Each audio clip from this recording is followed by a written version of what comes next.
آج کل ایک سوال گونج رہا ہے، کیا یزید پر لعنت بھیجنی چاہیے؟ کیا امام ابو حنیفہ نے اس پہ لعنت بھیجی؟ کیا احمد رضا خان بریلوی نے اس پہ کیا موقف اختیار کیا؟ اس کے علاوہ کیا یزید صحابی ہے؟ تو آج میں دلائل کے ساتھ سب پیش کروں گا۔ اس کے بعد آپ کا موقف ہے کہ آپ اس پہ لعنت بھیجتے ہیں یا نہیں۔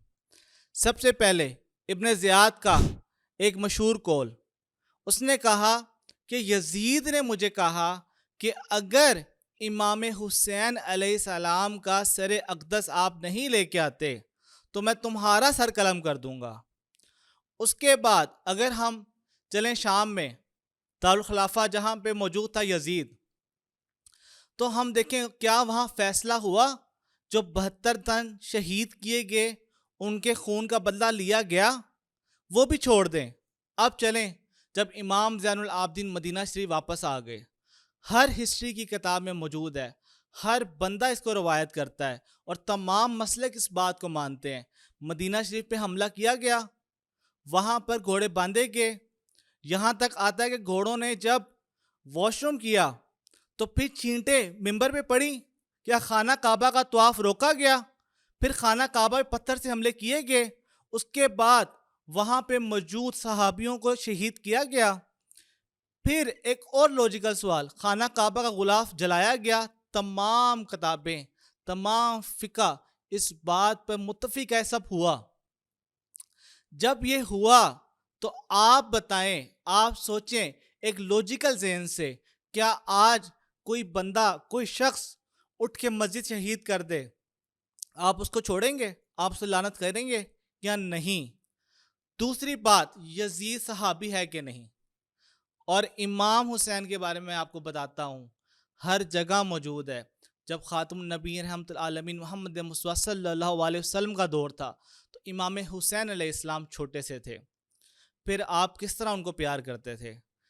کیونکہ امام حسین نے آپ کو دیکھا، آپ سے پرورش لی، پھر مولا علی سے پرورش لی، پھر تمام صحابہ ان سے پیار کرتے تھے۔ حضرت ابو بکر صدیق رضی اللہ عنہ کے بارے میں آتا ہے کہ آپ کھڑے ہو کے استقبال کیا کرتے تھے امام حسین کا۔ امام حسین صحابی تھے۔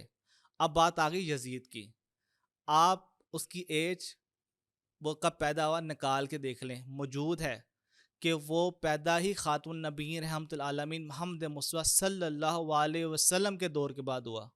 غالباً حضرت عمر فاروق کا دور تھا، کچھ کتابوں میں آتا ہے۔ تو ادھر سے ثابت ہوتا ہے وہ صحابی بھی نہیں۔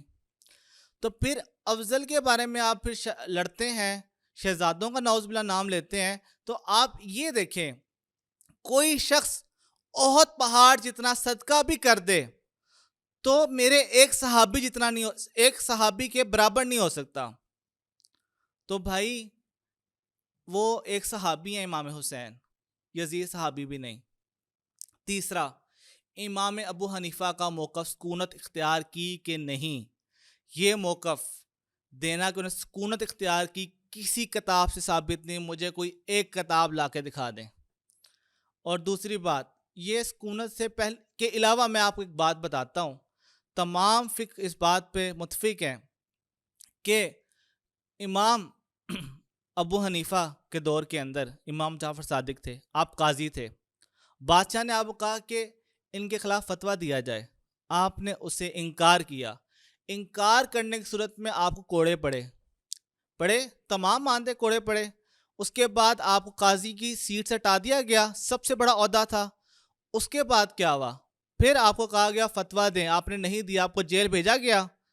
آپ کس طرح شہید ہوئے؟ کس طرح دنیا سے گئے؟ کیا ظلم تھے؟ آپ کس کے اسٹوڈنٹ تھے؟ اہل بیت کے نوکر تھے، آپ اہل بیت سے پیار کرنے والے تھے۔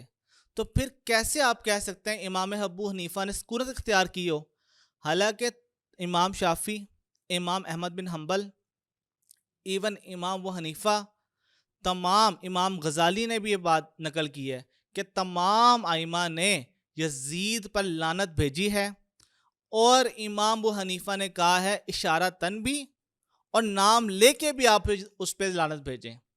اب بات آ جاتی ہے آگے شاہ محدث دہلوی پہ۔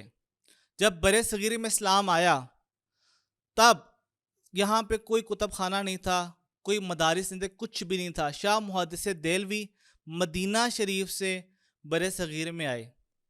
جتنے بھی آپ پکڑ لیں، اہل حدیث، دیوبند، سنی، کوئی بھی پکڑ لیں، وہ جب ریفرنس دیتے ہیں نا، ریفرنس دیتے ہیں کسی بھی حدیث کا، تو اس میں شاہ محدث دہلوی لازمی آتے ہیں بر صغیر کے اندر کتابوں میں. اب شاہ محدث دہلوی کا موقف پکڑ لیں. شاہ محدث دہلوی کیا کہہ رہے ہیں؟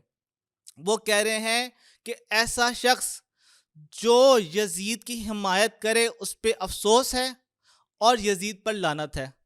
یہ تمام جگہ موجود ہے. پھر کیسے وہ امام ابو حنیفہ کے فالوور تھے اور انہوں نے یہ بات کہہ دی؟ پھر آگے چلیں. شاہ احمد خان جو ہے، یہ اعلیٰ حضرت احمد خان رضا بریلوی، یہ بھی سیم بات کر رہے ہیں. تو پھر آپ کیسے کہہ سکتے ہیں کہ انہوں نے سکونت اختیار کی؟ یہ تھوڑا سا اسٹڈی کر لیا کریں، اور کچھ چیزیں ایمان کا حصہ ہوتی ہیں. یہ جو آج میں نے بات کی ہے، ریفرنس دی ہیں، ایون کہ کتابوں کے ریفرنس بھی، ہر چیز موجود ہے اور ہر بندہ یہ بات جانتا ہے. تو آپ فیصلہ کر لیں آج ہی کہ یزید پر لعنت بھیجنی ہے یا نہیں، اور جائز ہے کہ نہیں. یہ آپ پہ ڈیپینڈ کرتا ہے. آپ کے اندر بھی ایک امام، ایک فیصلہ کرنے والا، ایک جج موجود ہے. جزاک اللہ.